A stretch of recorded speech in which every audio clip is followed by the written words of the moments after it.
बहुत समय पहले मगध राज्य के घने जंगलों के बीच एक खतरनाक डाकू रहता था जिसका नाम अंगुलीमाल था। उसका नाम सुनते ही लोगों के दिल में डर बैठ जाता था, क्योंकि वो न सिर्फ लोगों को लूटता था बल्कि उनकी हत्या करके उनकी उंगलियों की माला बनाकर पहनता था। पूरे इलाके में आतंक का माहौल था। लोग शाम होते ही अपने घरों में बंद हो जाते और किसी में भी इतना साहस नहीं था कि उस जंगल की ओर जाने की हिम्मत करे। उसी समय एक दिन गौतम बुद्ध वहां पहुंचे।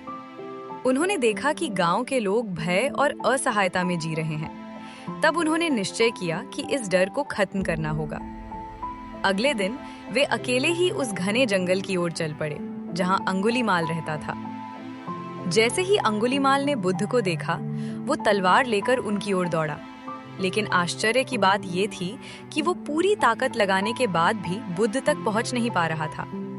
थककर उसने जोर से कहा, रुको!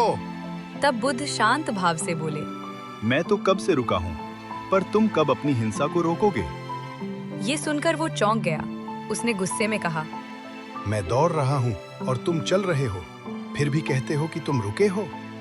तब बुद्ध ने बहुत गहराई से कहा, मैं हिंसा, क्रोध और बुराई से रुक चुका हूँ, लेकिन तुम अभी भी उसी रास्ते पर दौड़ रहे हो। ये शब्द सीधे अंगुलीमाल के दिल में उतर गए। पहली बार किसी ने उसे इस तरह समझाया था।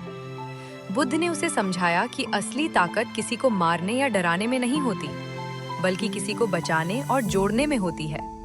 उन्होंने उससे कहा, यदि तुम खुद को शक्तिशाली मानते हो तो उस पेड़ से कुछ पत्ते तोड़ लाओ। अंगुलीमाल ने तुरंत जाकर पत्ते तोड़ लाए। फिर बुद्ध बोले, अब इन्हें वापस उसी पेड़ से जोड़ दो। ये सुनकर वो हंस पड़ा और बोला, ये कैसे संभव है? जो एक बार टूट गया वो फिर जुड़ नहीं सकता। तब बुद्ध ने गंभीर होकर कहा, जब तुम इतनी छोटी सी चीज को जोड़ नहीं सकते तो तुम्हें उसे तोड़ने का कोई अधिकार भी नहीं है। यदि तुम जीवन दे नहीं सकते तो उसे लेने का अधिकार किसने दिया? ये शब्द सुनते ही अंगुलीमाल का घमंड चकनाचूर हो गया।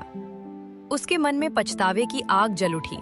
उसे अपने सारे पाप याद आने लगे और उसकी आंखों से आंसू बहने लगे।